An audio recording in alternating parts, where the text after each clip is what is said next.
పూరా local, this is Bharati. So తాజాగా ACB వలలో మరో అవినీతి తిమింగలం దొరికింది.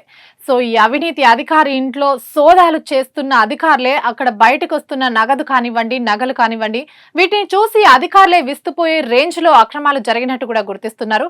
సో ఏసీబీ అధికారులు సోదా చేస్తున్న ఇల్లు ఏదైతే ఉందో, సో దానికి సంబంధించి ఆ అధికారి ఎవరు, ఏంటి, ఏ మాత్రం అక్రమాలు జరిగాయి, ఎంత స్వాధీనం చేసుకున్నారు, ఎలాంటి పత్రాలు, ఎలాంటి భూములు, నగదు ఎంత మేర స్వాధీనం చేసుకున్నారు అనేది ఇప్పుడు చూద్దాం. సో ఇంతసేపు మనం మాట్లాడుకుంటున్నది సో జలమండలి జీఎం ప్రవీణ్ కుమార్. సో ఇతనికి లక్షల్లో జీతం వస్తుంది, కోట్లలో కూడా అవినీతికి పాల్పడినట్టే ఇటీవలే బయటపడింది. సో అధికారులు అక్కడ ఎంత మేర స్వాధీనం చేసుకున్నారు అనేది ఇప్పుడు చూద్దాం. జలమండలి జీఎం ఇంట్లో సో 1,10,00,000 నగదే, సో నగదే కేవలం ₹1,00,00,000 వరకు అధికారులు స్వాధీనం చేసుకున్నారు. అంతేకాకుండా బంగారం 2 కిలోలు, వెండి 9 కిలోల మేర స్వాధీనం చేసుకున్నట్టే తెలుస్తుంది. సో ఇంత మేర క్యాష్ ఇంట్లో ఉంది అంటే ఇంకా ఎన్ని కోట్లలో అవినీతికి పాల్పడ్డారు అనేది కూడా మనం ఊహించుకోవచ్చు. ఇక్కడ ఇంకొక విషయం ఏంటంటే, ఈ నగదు ఏదైతే ఉందో, ఇతని ఇంట్లో స్వాధీనం చేసుకున్న నగదును కౌంట్ చేయడానికి ఏసీబీ అధికారులు ఏకంగా కౌంటింగ్ మిషన్ ని అక్కడికి తీసుకెళ్లిన ఒక విషయాన్ని కూడా మనం గుర్తించాలి.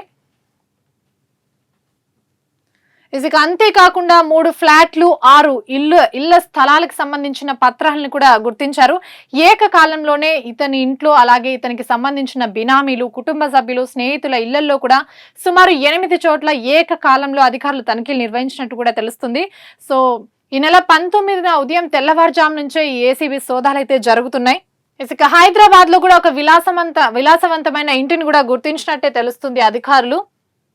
అంతేకాకుండా సంగారెడ్డి, నిజామాబాద్ లో సుమారు 18 ఎకరాల వ్యవసాయ భూమి, అందులో కొన్ని ఫామ్ హౌస్లు కూడా ఉన్నట్టు పోలీసులు, ఏసీబీ అధికారులు గుర్తించారు. సో దీనికి సంబంధించి దాదాపు పత్రాలన్నీ స్వీకరించినట్టు కూడా తెలుస్తుంది. అంతేకాకుండా అతను కుమార్ పేరు మీద, అలాగే అతని భార్య పేరు మీద, కుటుంబ సభ్యుల పేరు మీద బ్యాంకు లాకర్లు ఉన్నట్టు కూడా ఏసీబీ అధికారులు గుర్తించారు. సో స్వయంగా వాళ్ళనే తీసుకెళ్లి బ్యాంక్ లాకర్లు ఓపెన్ చేసినట్టు కూడా తెలుస్తుంది. ఇక దానికి సంబంధించిన మరిన్ని వివరాలు కూడా మనకి ఇంకా తెలియాల్సి ఉంది. ఇక్కడ చూసుకుంటే సో మొత్తం రిజిస్ట్రేషన్లకు సంబంధించి దీని వివరాలు బయట మార్కెట్ లో దాదాపు 100 కోట్లు దాటే అవకాశం ఉన్నట్టు కూడా తెలుస్తుంది. సో ఒక్క జలమండలిలో పనిచేసే ఒక్క అధికారి ఇంట్లోనే ఇన్ని కోట్లు బయటపడుతుంటే ఇంకెంత మంది అవినీతులు ఇక్కడ దాగున్నారు అన్న ఒక ప్రశ్న కూడా అందరిలోనూ తలెత్తుతుంది.